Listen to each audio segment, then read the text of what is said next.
Hello everyone, welcome in my channel. और मेरा नाम है अलव्या गुप्ता और आप देख रहे हैं हॉरर फाइल्स। तो गाइस, ये कहानी तब की है ना जब मैं मुंबई गई थी। और मुंबई में हम लोग फ्लैट में रहते थे। तो उधर ही बगल में आंटी थी ना, उन्होंने मुझे ये कहानी सुनाई थी। एक दिन मैं अपने आंटी के साथ बैठी थी, बस ऐसे ही नॉर्मल बात हो रही थी पढ़ाई लिखाई के बारे में, हॉस्टल कॉलेजेस के बारे में। तो मेरी आंटी को एक कहानी याद आई, तो उन्होंने मुझे बताया। और ऑनेस्टली जब मैंने उस कहानी को सुना ना, मैं उस रात सोई भी नहीं थी। अब मुझे पता है, मुझे अपने कमरे में डर लग रहा था। क्या बताऊँ, वो मतलब 3 साल बीत गए हैं उस बात को। तो उन्होंने बताया, मेरी एक दोस्त की बेटी एक पुराने हॉस्टल में रहती थी। हॉस्टल बड़ा था, रूम भी ज़्यादा थे, लेकिन एक रूम हमेशा बंद रहता था, रूम नंबर 7। वार्डन बोलती थी कि रिपेयर चल रहा है इसलिए लॉक है। सब लड़कियां हॉस्टल में उस रूम को लेके आपस में गॉसिप करती थी, लेकिन किसी को असली वजह नहीं पता थी। एक रात हॉस्टल में लाइट चली गई, सब अपने रूम्स में बंद थे, लेकिन उस लड़के के फ़ोन का चार्ज ख़त्म हो गया था। वो चार्जर लेकर कॉरिडोर में गई और जब उसने जैसे ही उसने देखा, रूम नंबर 7 का दरवाज़ा आधा खुला था। अंदर से एक हल्की सी रोशनी आ रही थी। क्यूरियोसिटी हुई और उसने अंदर झांक लिया।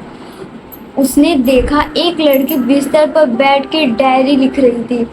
सफ़ेद नाइटी, लंबी चोटी। एक सेकंड को लगा शायद हॉस्टल में कोई नई लड़की आई होगी। वो धीरे से बोली, तुम यहाँ रहती हो?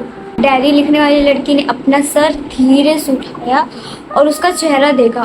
उसका चेहरा पूरा जला हुआ, काले दाग, काले लाल दाग, जैसे किसी ने आग में फेंक दिया हो।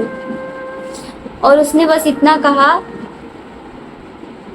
मैं भी पहले यहाँ रहती थी। उसकी आवाज़ निकल ही नहीं रही थी, जैसे वो जम सी गई थी। सिर्फ उसके जोर से चिल्लाने की चीख निकली और वो रूम की तरफ भाग गई। अगली सुबह हॉस्टल में सबको पता चला। लड़की रो रो के अपने माँ को फ़ोन कर रही थी। उसने वार्डन से पूछा, तब वार्डन ने चुपचाप कहा, 5 साल पहले एक लड़की इसी रूम नंबर 7 में थी। उसने अपनी डायरी जलाई थी और उस आग में वो खुद भी जल गई। तब से इस रूम में कोई नहीं रहता, लेकिन रात को कभी कभी डायरी लिखने की आवाज़ आती। डायरी लिखने की आवाज़ मतलब मुझे आंटी ने कहा था, खुश बताने की भी आवाज़ आती होगी, क्या पता। उन्होंने कहा उस इंसिडेंट के बाद उस लड़की ने हॉस्टल छोड़ दिया। उसने तुरंत अपना एडमिशन एक न्यू हॉस्टल में ले लिया और आज भी जब वो बात याद करती है ना तो कांप उठती है।